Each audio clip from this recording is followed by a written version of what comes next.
The only race to love humans, written by SadCrouton. No one loved the humans. No one in the Celestia Republica Castellum, even the Celestial Vanguard, whose loving beneficent protects our holy state, considers humans as little more than an angry child kicking over other sandcastles. Of course, many races like them. If it wasn't for humanity, the Grenquire, the Holorix, would be extinct, and of course, mankind had a number of trade agreements and can be found in almost any job on almost any planet. But no one loves them, except for the Cetarians. Yes, the Cetarians. The bioweapon which was designed to fight the Celestials and those species that they, in their holy love, upraised. The warlike empire, which somehow managed to be among the dozen or so Old One bioforms that managed to gain sentience, despite their uninvolved kin covering the galaxy like an infestation. The Cetarians, who warred the glorious Republica upon first contact for no reason other than they were a new enemy to fight. Despite being much smaller, the Cetarian Empire was strong enough that the Republica found the resources required to pacify them. Even one of the Celestial Vanguard would be far too great, and eventually the war ended in a stalemate. But that does not mean there was no more war. No. Instead, it was border skirmishes that neither side was willing to escalate to full war. Two governments, the enlightened Elementar and the Kingdom of Sul, were in one such battle and were losing terribly. So they hired the most mercenaries they could afford as quickly as possible. They contacted the Humans Union of Warbearers, an organization that ostensibly controlled and governed the various mercenary companies made up of children of Sol. And so, 4 fleets were called. In the first battle, 3 dozen human corvettes, frigates, and cruisers made up the flanks of the combined fleet. Over the ringed planet of Matic 4, Armada Behemoth made contact. In an instant, the human ships spread out into packs and focused fire. Despite the ship's small size, their mass driver rounds were more than capable of punching well above their tonnage, and their rounds ripped the enemy shields apart. And then, breaking formation and putting themselves in a line of fire, 4 heavy cruisers rammed 4 of the Cetarian ships, 3 destroyers, and a supercarrier, firing all the way. If that wasn't devastating enough, one of the mercenary fleets summoned was named the Planet Borers, a corps of engineers who can turn a system into an impenetrable fort. They had built simple engines controlled by limited AI into several hundred asteroids that made up the rings of Matic 4. And, upon their word, these suicide attackers began to ram into their foe.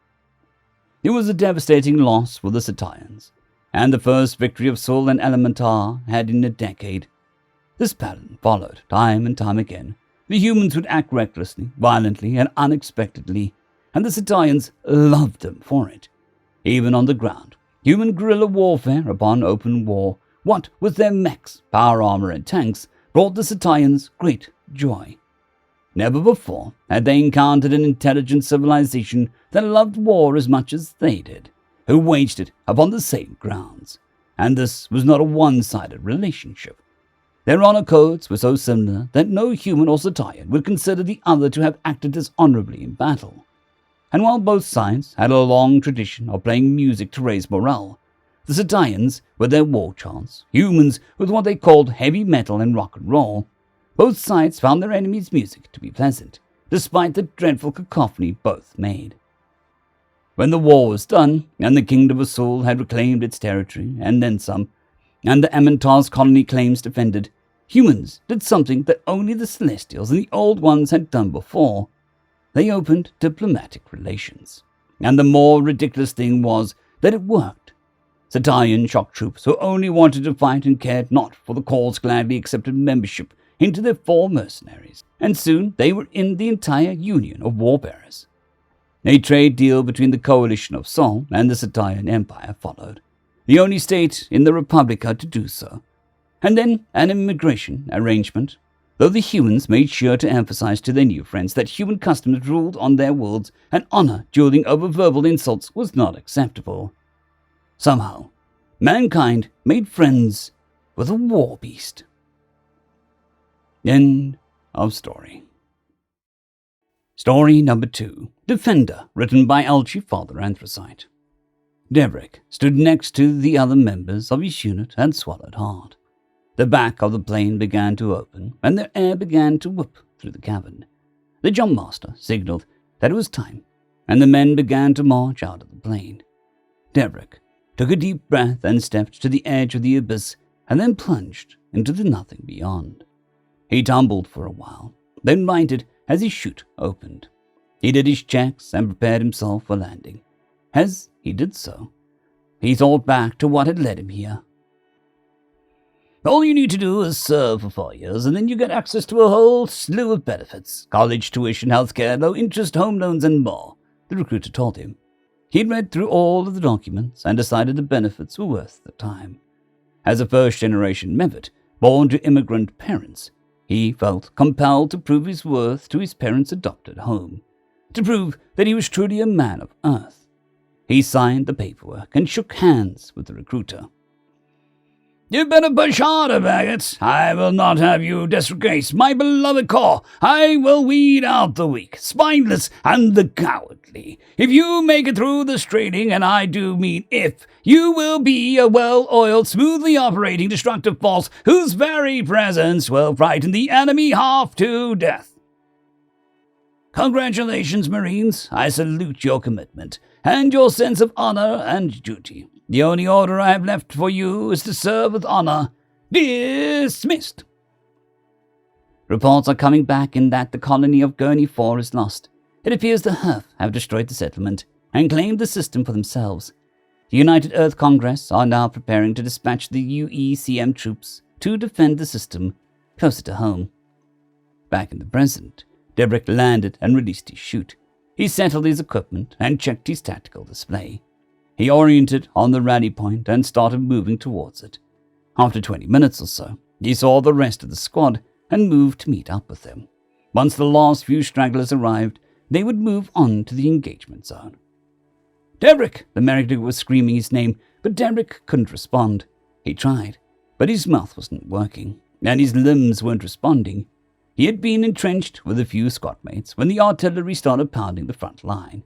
Derek recalled hearing the sound of shells falling, and then everything went blurry. Derek was tired, and he wanted to sleep, but the medic, Smitty, kept telling him to stay awake, kept asking him questions he couldn't get his mouth to answer. It was really cold, and Derek wanted to sleep. Commander, C-Squad is gone, artillery shell. Moving on to Point Delta, Smitty notified his CO. His voice was thick with grief. He marked C-Squad's location on his tactical display.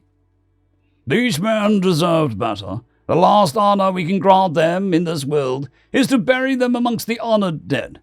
They represent what was the best of us: courage, selflessness, sacrifice. They rest now in eternity with every other defender of Earth. May they rest easy in eternity. Slowly, a row of caskets are lowered into the ground, standing like soldiers at attention. White marble headstones mark each grave. Row upon row of headstones fade towards the horizon behind them. Derek stood confused and bewildered as the tables in front of him filled with a stream of soldiers. He checked his gear and saw that it was all there. He wasn't sure what was happening. The last thing he remembered was Smitty yelling at him to stay awake. Was this a dream? Derek! Someone called. He whipped his head round and saw Sabina, one of his squad mates. Damn! You died too, Sabina said. I was hoping you made it, brother. Died? What? What's going on, man? Where are we, even? Derek asked. Yeah, man, we're dead. We got hit with a shell. Took it straight to the face. You got caught up in the blast, Sabina said. If I'm dead, we're dead. Where are we? Oh, shit. You don't know, huh? I forgot your first-generation Earthlings, bro. This is the afterlife, or one of the many afterlives from Earth's legends. Just then a blonde woman in gleaming armor came walking over, carrying a shield like a tray, covering it in giant tankards. She stopped and waited until both men had taken a tankard. They were filled with ale. Sabina took a swig and patted Derek on the shoulder. You know how you wanted to prove that you were a true Earthling? Congratulations. This is about as much evidence as you could get. What? Why? Derek was still confused.